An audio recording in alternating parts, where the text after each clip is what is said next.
Audience, मैं हूं आपकी होस्ट मैरियन सैमसन और मैं अपनी बहुत ही टैलेंटेड टीम के हमरा दोबारा आपकी खिदमत में हाजिर हूं और हम आपके लिए एक बहुत ही पावर पैक परफॉर्मेंस लेकर आए हैं आपके फेवरेट शो पूरे दिल से में। तो जी, आज इससे पहले कि हम प्रोसीड करें, मैं अपनी टीम से आपका तारुफ करा दूं। मेरे साथ हैं ब्रिटनी। ब्रिटनी, कैसी हैं आप? मैं बिल्कुल ठीक, आप कैसे मैरियन? मैं भी बिल्कुल ठीक हूँ, खुदाम का शुक्र है। और मेरे साथ मेरे और दो टैलेंटेड होस्ट हैं, मारिया और एरिक। मारिया और एरिक, आप दोनों कैसे हैं? हम भी बिल्कुल ठीक हैं। That's great. तो जी ऑडियंस, जिस तरह के आप सब बखूबी वाकिफ़ हैं कि हम सोशल एस्पेक्ट्स पे बात करते हैं, हम उन टॉपिक्स पे बात करते हैं जो हमारी यूथ के लिए बहुत ही चैलेंजिंग है, और आज हम एक ऐसा ही टॉपिक आप लोगों की खिदमत में लेकर आए हैं। आज हम बात करने वाले हैं कि why addiction is common in younger generation. तो बात हो रही है एडिक्शन पर। तो सबसे पहले जान लेते हैं कि एडिक्शन है क्या। अकॉर्डिंग टू खासा कोलंबियाज 2012 मैगजीन एडिक्शन मेडिसिन, वो लोग स्टेट करते हैं कि addiction is a complex disease of brain and body that involves serious use and compulsive use of one or more substances, जिसकी वजह से despite you have social and health and mental consequences, you continue to use that thing. आज हम इन्हीं aspects पे बात करेंगे कि हमारी यूथ में ये चीज़ें इतना प्रिपेल क्यों करती हैं। तो चलते हैं मारिया की तरफ और जानते हैं उनके व्यूज़। जी मारिया, आप क्या कहना चाहेंगी? मैरियन, सबसे पहले तो मैं अपनी टीम को अप्रिशिएट करूंगी कि हम हर हफ्ते डिफरेंट टॉपिक्स लेके आते हैं और अपनी यूथ के साथ शेयर करते हैं और उनको अवेयर करते हैं। तो मैं ये समझती हूँ कि आज का ये टॉपिक भी बहुत ज़्यादा ख़ास है, जो कि हमारी यूथ में बहुत आम हो चुका है और उनको इस चीज़ से एजुकेट नहीं किया गया है। ठीक है, जो ये समझते हैं कि उनको एजुकेट नहीं किया गया है। तो आज के इस पूरी एपिसोड से हम उस यूथ को टारगेट कर सकते हैं जो खुदा न खास्ता उन बुरी रविशों में या किसी अकेलेपन का शिकार हो चुके हैं, या बुरी आदतें जो हैं वो उनमें इंडल्ज हो चुकी हैं। ठीक है, तो आज के इस पूरी एपिसोड से वो ये सीखेंगे कि इसका एस्केप रूट नहीं है, राइट? तो क्योंकि every form of addiction is bad. हर किस्म की एडिक्शन जो है वो बुरी है, चाहे वो ड्रग एडिक्शन हो जाए या फिर कोई और। बिल्कुल सही बात की। इन द एंड मैं बस ये कहूँगी कि एडिक्शन महज एक नशा ही नहीं है, बल्कि ये वो बुरी आदतें भी हैं जो हम अपना लेते हैं। बिल्कुल सही बात की मारिया आपने। तो बात हम करें एडिक्शन की मारिया, तो आपने कहा कि तन्हाई का शिकार होकर काफ़ी लोग इसको ऑप्ट करते हैं। एग्जैक्टली। तो अभी कुछ लोग जो कर भी लेते हैं इसको ऑप्ट, और वो ड्रग एडिक्शन की अगर हम पर्टिकुलरली बात करें तो उसमें यूजुअली हमने ये रुझान देखा है कि सोसाइटी में उनको एक्सेप्टेंस नहीं मिलती, उन्हें अकेला छोड़ दिया जाता है। लेकिन मैं बहुत ही अपने आप को खुशकिस्मत समझती हूँ, अपनी टीम को भी समझती हूँ, आप लोगों को, कि हमने एक ऐसे इदारे का पता लगाया जो कि ऐसे लोगों को अकेला नहीं छोड़ता, बल्कि उनको अपने उस लाइफ के ट्रॉमा में से इमर्ज करने की कोशिश करता है। और बिल्कुल कोशिश ही नहीं बल्कि कामयाब कोशिशें होती हैं। तो हमने विज़िट किया इस इदारे को, इब्तिदा रिहैबिलिटेशन सेंटर, और हमें ये मालूम हुआ कि वहाँ पे ऐसे अफराद की मदद और इलाज जो है मेडिसिन फ्री किया जाता है, मेडिसिन के बगैर किया जाता है। सिर्फ एक फ्रेंडली एटमॉस्फेयर क्रिएट कराया जाता है जहाँ पे उनकी वाकई में रिहैबिलिटेशन, इसी को तो कहते हैं कि मेंटल रिहैबिलिटेशन उनकी होती है, वो दोबारा अपनी नॉर्मल लाइफ में वापस आते हैं। तो लेके चलते हैं आपको वहाँ पर। और अपनी ऑडियंस के लिए एक बहुत ही खुशखबरी की बात है कि हमारे पास ऐसे लोग भी मौजूद हैं। अगर ऐसे लोग हैं जो कि इस माशरे का बिगाड़ का बायस बनते हैं, तो हमारे पास ऐसे लोग भी मौजूद हैं जो इस माशरे की इस्लाह का बायस बनते हैं। तो मिलवाते हैं आपको कुछ ऐसे ही लोगों से। सो हियर वी गो।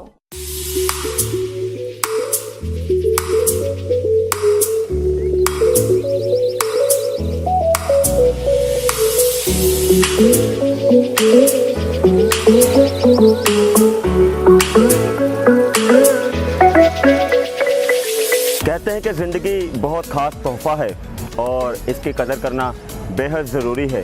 और आपको याद है, अक्सर हम कहते हैं कि सबसे पहले ज़िंदगी है, फिर कुछ और है। जी जनाब, बहुत ख़ास टॉपिक चल रहा है आज पूरे दिल से के शो में, और हमने ज़रूरी समझा। अभी बात की मैरियन ने ड्रग एडिक्शन की, तो मैं समझता हूँ कि अक्सर औकात जो भी चीज़ हम ज़रूरत से ज़्यादा यूज़ करें तो एक वक्त आता है कि वो हमारे नुकसान का बाइस ठहरती है। तो ड्रग एडिक्शन की बात करें तो मैं समझता हूँ कि अक्सर औकात जब हम पस्त हो जाते हैं, जब हम मायूस होते हैं, तब हम ऐसे गलत कदम उठाते हैं, ऐसे गलत राहों की तरफ अपने आप को मोड़ लेते हैं जो आगे जाकर हमारे लिए नहायत नुकसान का बाइस ठहरती है। पूरे दिल से ने ज़रूरी समझा कि क्योंकि पूरे दिल से पूरे दिल से आपसे मोहब्बत करता है, अपनी यूथ को सपोर्ट करता है, क्योंकि आप हमसे मोहब्बत करते हैं। इसलिए हम भी कोशिश करते हैं कि ऐसे टॉपिक्स को अपने शो में रखें जो हम सब के लिए सीखने का बायस ठहरे। जनाब, ड्रग एडिक्शन की अगर हम बात करें तो अक्सर औक़ात हमें नज़र आता है कि किसी भी हमारे जो नौजवान होते हैं जिनको इस बारे में अभी पता नहीं है, तो वो अपने गमों को भुलाने के लिए किसी भी किस्म के नशा में लग जाते हैं, और एक वक्त आता है वो इतने इस नशे के आदी हो जाते हैं कि उस नशे से निकलना उनके लिए नामुमकिन हो जाता है। आज हम आए हैं, जैसा कि मैरियन ने बताया, इब्तिदा सेंटर। तो आज हम ज़रूर सीखेंगे, पूछेंगे कि जब हम इतने किसी चीज़ के आदी हो जाते हैं, स्पेशली ड्रग एडिक्शन की हम बात करेंगे, कि जब हम इतने किसी नशा में चले जाते हैं तो कैसे हम उस नशे से बाहर आ सकते हैं, कैसे हम उस आदत से बाहर आ सकते हैं, कैसे हम जब गिरे होते हैं तो फिर से उठ सकते हैं, कैसे हम दोबारा से अपनी ज़िंदगी को एक अच्छी राह पर लेकर जा सकते हैं। बहुत सी बातें करेंगे, बहुत कुछ सीखेंगे। मैरियन अंदर हमारे साथ हैं, तो सीधा चलते हैं मैरियन के पास और फिर मज़ीद इस टॉपिक के बारे में सीखते हैं। हेलो ऑडियंस, हम पहुंच चुके हैं इब्तिदा रिहैबिलिटेशन सेंटर के प्रीमाइसेस में। तो हमारे साथ मौजूद हैं वेरी रिस्पेक्टेड पर्सनालिटीज़, इब्तिदा सेंटर के डायरेक्टर्स पास्टर जूलियन जस्टिन और उनकी वाइफ अनीला जस्टिन। कैसे हैं आप दोनों? ठीक है, हम थैंक यू वेरी मच आपके आने का, और हम शुक्रगुजार हैं कि आप लोग आए हैं और इस बारे में बातचीत करने के लिए। सर, मशकूर तो हम आपके हैं कि आपने इतने अच्छे टॉपिक पे हमें बात करने का मौका दिया कि हम अवेयरनेस यूथ तक पहुंचा सकें। तो सर और मैम, मेरा सबसे पहला सवाल आपसे ये है कि आपकी विज़न क्या थी इस इदारे में काम करने की, and how you ended up being here? आपने कैसे आइडेंटिफाई किया कि मिशन वर्क में आपका जो हिस्सा है वो यहाँ पर है? ठीक है, इब्तिदा दरअसल 1985 में शुरू हुआ था। उस वक्त मैं यूथ में काम करता था चर्च में। तो चर्च के बहुत से प्रोग्राम्स हम करते थे, उसमें हम देखते थे कि लोग सिगरेट तो पीते हैं, लेकिन 85 में हेरोइन आ चुकी थी। 80s के शुरू में हेरोइन आई।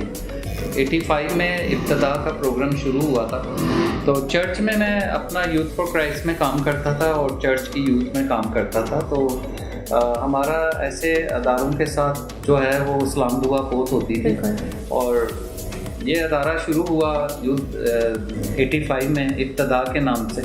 तो इसमें नशा करने वाले लोगों की आमदोरफ्त शुरू हो गई, और हम मेरे जो भाई थे वो भी नशा करते थे, बड़े भाई, तो उनको भी देखते थे और नशा करने वालों को भी देखते थे। तो मेरा शौक़ बढ़ा कि मैं सीखूं कि लोग नशा करने वाले किस तरह से यहाँ से निकाला जा सकता है, किस तरह से निकाला जा सकता है। और एक सोच भी थी कि इनको नशे से आज़ाद की जाए, क्योंकि वो मेरा भाई भी नशा करता था, तो मैं इस बात में कोशिश ही कर रहा था। लेकिन चूँकि वो बड़े भाई हैं, इसलिए मैं ज़्यादा उनके साथ कोशिश में नाकाम ही रहूं, लेकिन बहरहाल घर वाले कोशिश कर रहे थे। तो यहाँ पे एक बड़ी इंपॉर्टेंट बात है कि हमारे कंसर्न इदारों में कंसर्न एजुकेशन के साथ लोग होना बहुत ज़रूरी है। जी, तो आप लोग यहाँ पे इसीलिए सर्व कर रहे हैं, आई अप्रिशिएट दैट। तो मैम, मेरा आपसे ये सवाल है कि जब कोई बच्चा नशा करता है या कोई यंग पर्सन है, हमारी तरह का कोई टीनेजर है, वो नशा करता है, कौन से ऐसे फैक्टर्स हैं जो उसको वहाँ तक लेकर जाते हैं, और फैमिली कैसे आइडेंटिफाई करेगी कि हमारा बच्चा जो है वो इस लत में जो है लग चुका है? कि घरेलू वजूहत में माँ बाप के रवैये, ख़ासतौर से बाप का गुस्सा और माँ का डांट, ये तो आम फैमिलीज़ में ये होती है। और मोहब्बत में नाकामी ज़ाती वजूहत में आ जाती है, पढ़ाई में नाकामी वो भी उनकी ज़ाती वजूहत में आ जाती है। इसके अलावा पीयर प्रेशर, जिसको हम कहते हैं कि दोस्तों यारों के साथ मिलकर उसने नशा शुरू किया या करना शुरू किया, या उनकी गैदरिंग में या उनके साथ मिलकर किया, वो एक अलग इशू है। उसमें अगर उसके हिसाब से देखें तो हमारी यूथ जो है वो तकरीबन 60% ऐसी यूथ है जो सिर्फ पीयर प्रेशर की वजह से ड्रग्स में इन्वॉल्व है। और इसके अलावा अगर देखा जाए तो घरेलू वजूहात, उसकी अपनी ज़ाती वजूहात, मुआशरे में और दीगर दुख जो हैं वो उसके लिए वजह बन सकते हैं। तो बेशुमार वजूहात हैं जिनकी वजह से बच्चा जो है वो नशे में जा सकता है। गुज़श्ता सालों में देखा ये गया कि सिर्फ नौजवान ही नहीं, यानी कि 16 साल से ऊपर की उम्र के लोग ही नहीं, बल्कि 5 साल से ऊपर यानी कि 12 साल, 13 साल, 8 साल, 9 साल, ये सारी एज के बच्चे हमने देखे जो नशा कर रहे थे। तो उससे हमें ये सोच आई कि इसका मतलब ये है कि महफूज कोई भी नहीं है। जो अभी हम लोगों ने मतलब जिन लोगों पर तजर्बा किया या देखा हमने, या जिन लोगों को हमने अभी स्टडी किया, उनमें मोस्टली ये थे कि माँ बाप काम करने वाले हैं या माँ बाप सेपरेटेड हैं, ठीक है, अलहदा हो गए। तो उन केसेस को में हमने स्टडी किया कि वो बच्चे जल्दी स्मोकिंग की तरफ और फिर उसके बाद आगे हैश की तरफ किसी और चीज़ों की नशे की तरफ आते हैं। अच्छा, तो ये तो हो गया कि हम आइडेंटिफाई किस तरह से कर सकते हैं। अब खुदा न खास्ता किसी फैमिली में ऐसा हो गया कि बच्चा इंडल्ज हो चुका है नशे में, तो फिर मैम यहाँ पर अगर उसको लाया जाता है, तो हमने सुना है और जिस तरह से हमें शवाहिद ने बताया और आपके यहाँ पे हमने बातचीत की है कि यहाँ पे मेडिसिन फ्री इलाज किया जाता है। तो आप लोग किस तरह से करते हैं और किस तरह से यहाँ पे ट्रीटमेंट दिया जाता है?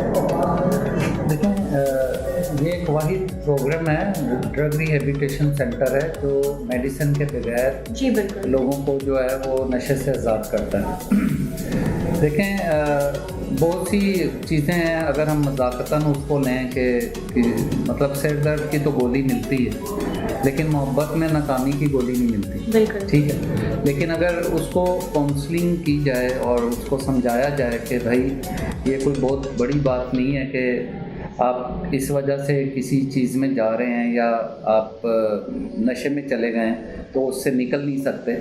तो इसी तरह नशा जो है वो जब लोग कर लेते हैं तो एक ख्याल, एक सोच आ गई हुई है इनके घर के जहन में कि हम मेडिसिन के बगैर नहीं छोड़ सकते। तो ये अदारा शुरू से ही 4 बातों पर तवज्जो देता है और वही ट्रीटमेंट है।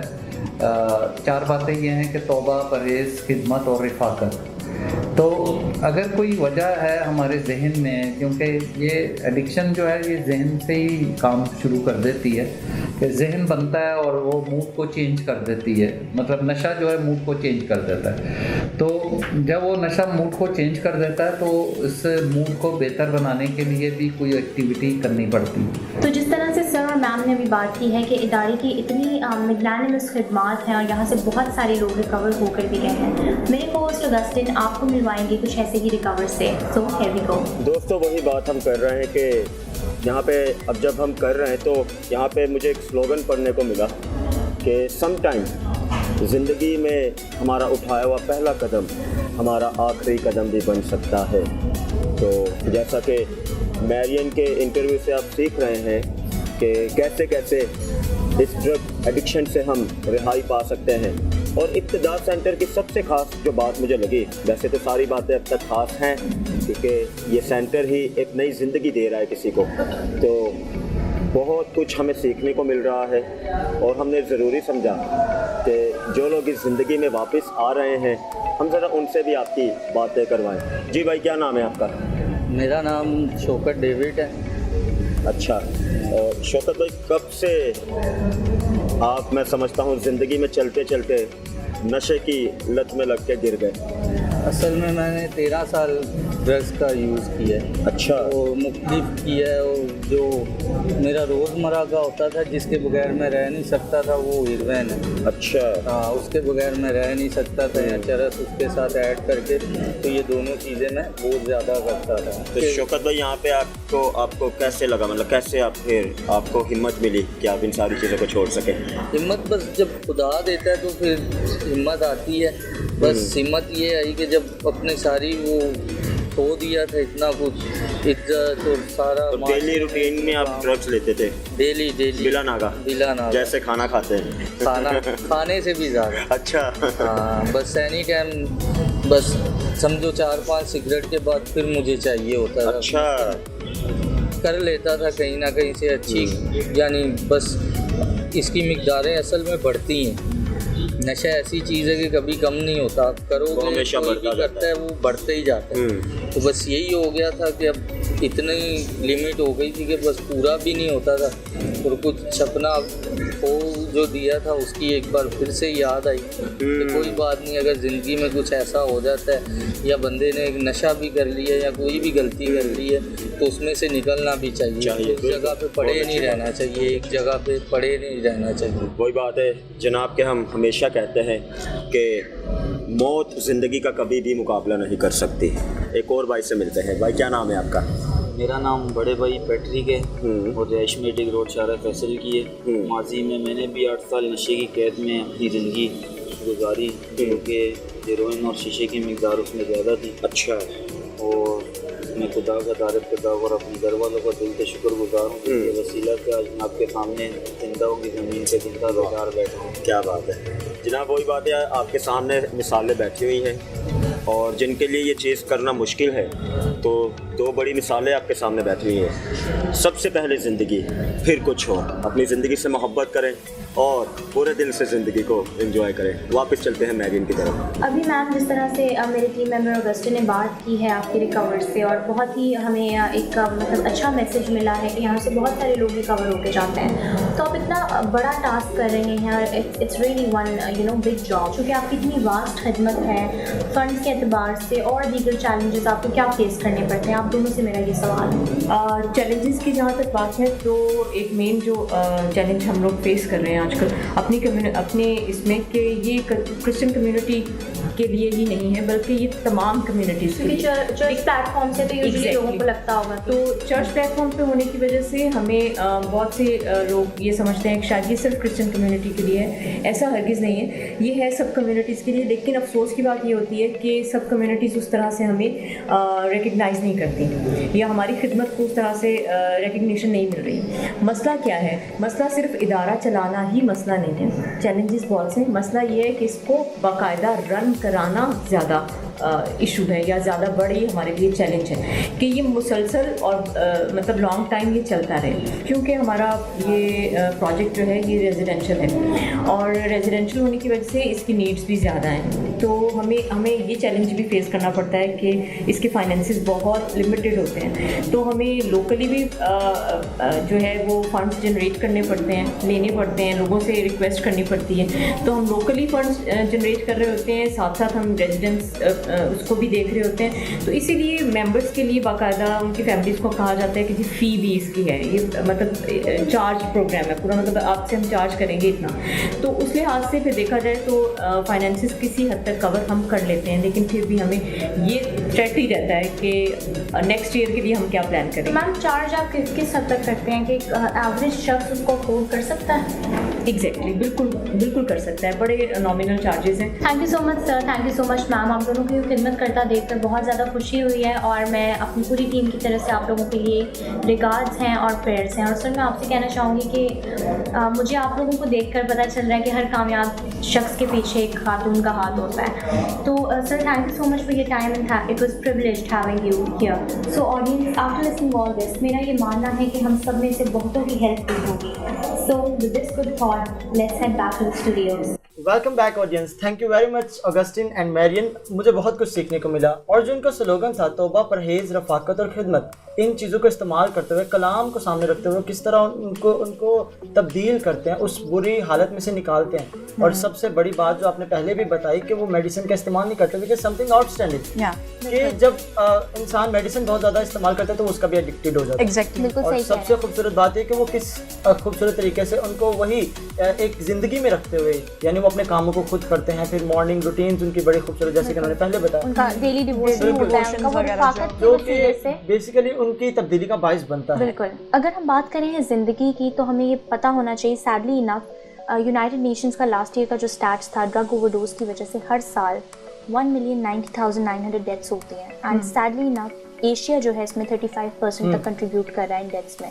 तो हमें बिल्कुल इस पर जो है लड़ने की ज़रूरत है और हमें अपनी यंगर जनरेशन को अवेयर करने की ज़रूरत है कि this is not the dead and. जिस तरह मारिया आपने कहा कि ये कोई एस्केप रूट नहीं है, बल्कि ये मज़ीद आपको फंसाएगा। तो हम बात कर रहे हैं ऑडियंस ड्रग एडिक्शन पे, नॉट ओनली ड्रग एडिक्शन, हम बात जनरली एडिक्शन पे कर रहे हैं कि हमारी यंगर जनरेशन में इसका रुझान क्यों इतना ज़्यादा बढ़ रहा है। तो हम सब ने आपको अपने व्यूज़ से तो आगाह किया है, हमारी इंटरनेशनल यूथ भी आपका इंतज़ार कर रही है कि वो आपको अपने व्यूज़ से आगाह कर सके। तो चलते हैं यूथ अराउंड द वर्ल्ड की तरफ।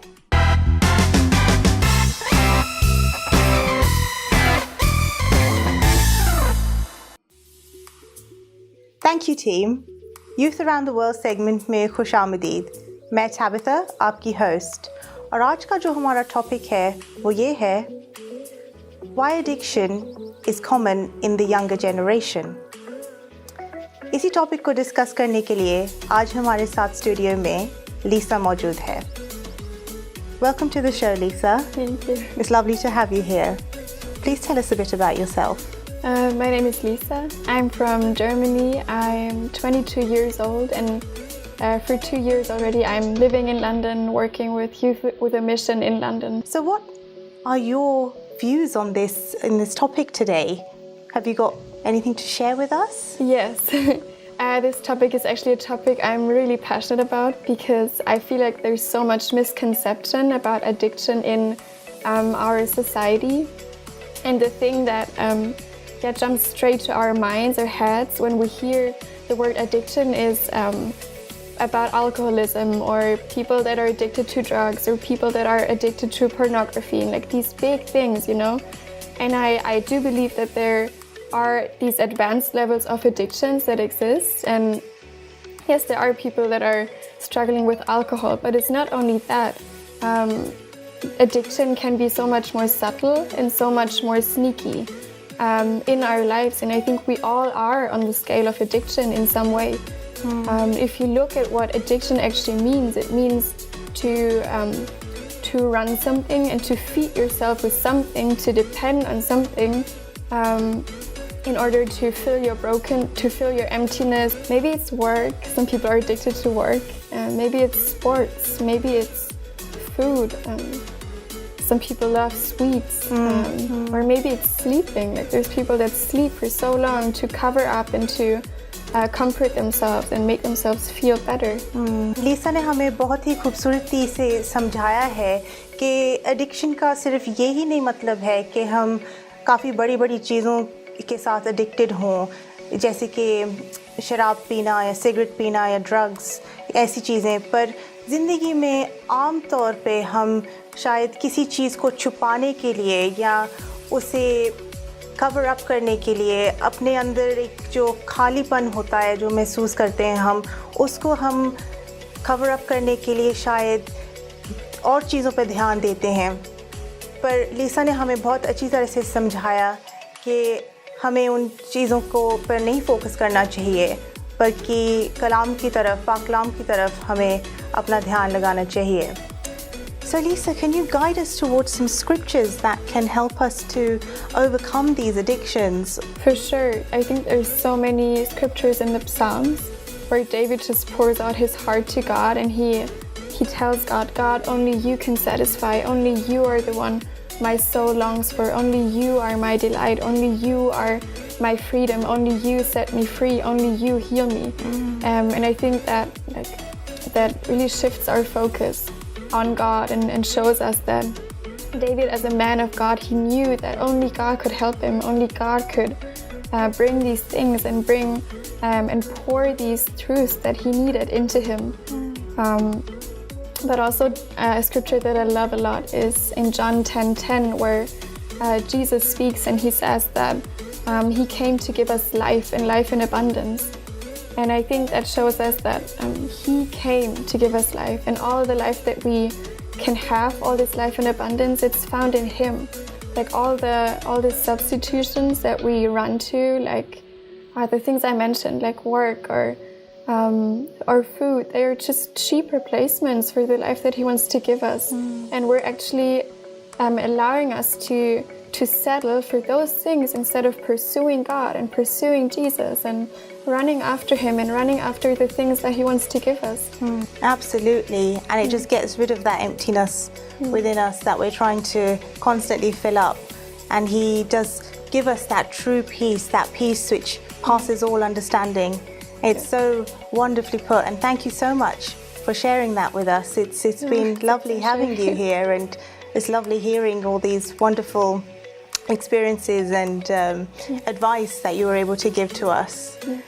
नाज़रीन, हमने आज बहुत सारी बातें सुनी लीसा से, जिसने हमें ये समझाया है कि खुदा के पाक कलाम में ऐसी बहुत सारी बातें हैं जिन पे हम गौर कर सकते हैं, जो कि हमें बताती हैं कि सिर्फ़ और सिर्फ खुदावंद हमारी इस खालीपन को हटा सकता है, वो ही हमें सेटिस्फाई कर सकता है, वो ही हमें अपना पीस दे सकता है, वो ही हमें हीलिंग दे सकता है। हर एक चीज़ है जो खुदावंद से आती है वो अच्छी होती है, और वो ही हमारा सारा खालीपन दूर कर देता है और हमें ट्रू सेटिस्फैक्शन उन चीज़ों से मिलती है। सो इसी के साथ thank you very much. I am back to the studio. Welcome back, audience, and here we today have learned a lot by the international team as well, क्योंकि शायद देखा जाए तो उन्होंने भी कहीं ना कहीं वही बात बोली है जो हम भी यहाँ पे अभी डिस्कशन कर रहे हैं जिस बारे में। एंड जैसे ही मारिया ने भी कहा कि इंसान जब तन्हा होता है तभी वो कोई ऐसा कोई एक्शन कर दिखाता है, कोई रेकलेस ऐसा स्टेप उठाता है जो शायद उसी के लिए नुकसानदेह हो। बिल्कुल। यहीं पे मैं एक और बात बोलूँगी कि जब इंसान की इनर सोल, जो हमारी मेन सोल है, जो शायद नज़र भी नहीं आती किसी को, जब वो हर्ट होता है तब हम इन सारे एक्शंस पे प्रिवेल करते हैं। We get addicted to drugs, we go for many other different things out, and कहीं ना कहीं हम अपने आप को मिस कर जाते हैं। शायद हम सोसाइटी में अपनी वो रिस्पेक्ट खो देते हैं। डेफिनेटली। हम अपनी फैमिली के लिए वो टाइम नहीं दे पाते। फिर देखा जाए तो कहा जाता है कि जो हमारा जिस्म है, जो हमारा बदन है, वो खुदा का मकदस है, रूह कुद्दस का मकदस। So why should we pollute that place? Definitely. वो पोल्यूट क्यों होनी चाहिए? वो बिल्कुल क्लीन होनी चाहिए।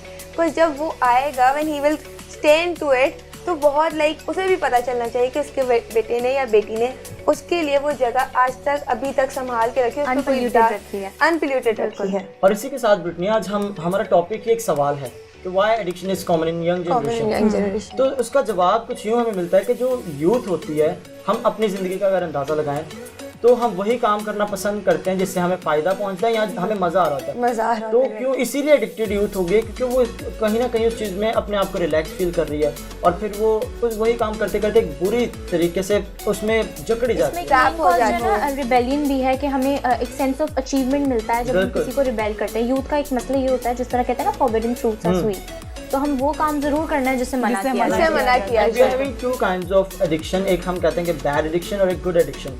बैड एडिक्शन तो है ही बैड, और गुड एडिक्शन में हमें काफ़ी सारी चीज़ें मिलती हैं। लेट्स से अगर मैं कहूँ कि मेरा काम है सिर्फ प्रीचिंग करना, और मैं प्रीचिंग करता जा रहा हूँ, लेकिन मैं अपनी फैमिली पे ध्यान नहीं दे रहा। मैं सरबराह हूँ घर में, एक मर्द बड़ा जो सरबराह होता है, तो उसने हर एक काम को देखना होता है, और मैं अपनी फैमिली की तरफ नज़र नहीं कर रहा, मेरे बहन भाई या मेरे माँ बाप हैं उनको नज़र नहीं कर रहा, और मैं सिर्फ वही काम करता जा रहा हूँ। तो मैं अपनी सोच में तो सोच रहा हूँ कि मैं ठीक हूँ, लेकिन क्या मेरी फैमिली पर उसका अच्छा इम्पैक्ट पड़ रहा है? बेशक वो एक बहुत अच्छा काम है, एक बहुत बड़ा दर्जा है उस काम का, लेकिन क्या मैं बाकी अपने जो मेरे लोग हैं उन पर मैं नज़र कर रहा हूँ?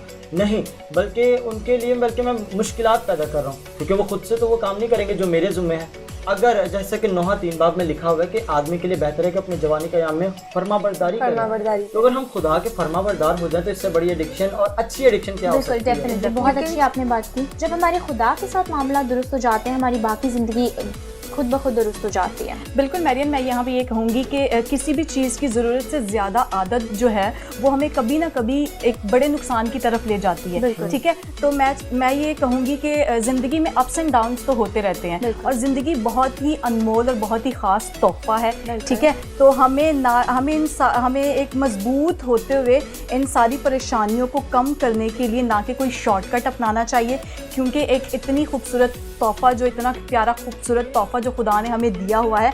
एज ऑगस्टिन यहाँ पे नहीं है तो मैं उनकी एक बात यहाँ पे करती जाऊँ कि वो अक्सर कहते हैं कि सबसे पहले ज़िंदगी। तो मैं अपनी ऑडियंस को बस ये कहना चाहूँगी कि ज़िंदगी जो है वो बहुत ही खूबसूरत तोहफ़ा है और इसकी कदर करें। बिल्कुल मारिया, आपने बहुत ही खूबसूरत बात की। उतार चढ़ाव ज़िंदगी का हिस्सा है। अगर हम अपनी ECG को देखें, जो कि मॉनिटर हमारा मतलब लाइफ की एक सिंबल है, तो उसमें भी उतार चढ़ाव होते हैं। When it gets straight you are dead. तो डेफिनेटली ज़िंदगी में उतार चढ़ाव बहुत ज़रूरी है। So audience, it was all for today. हमें ज़रूर अपने फीडबैक से आगाह कीजिएगा। हमारे तमाम सोशल अकाउंट्स के लिंक्स जो हैं आपकी स्क्रीन्स पर आ रहे होंगे, हमें ज़रूर आगाह कीजिए। आपके सजेशंस के लिए हम बिल्कुल वेलकमिंग हैं। Till we meet you the next time in your favourite show, which is पूरे दिल से।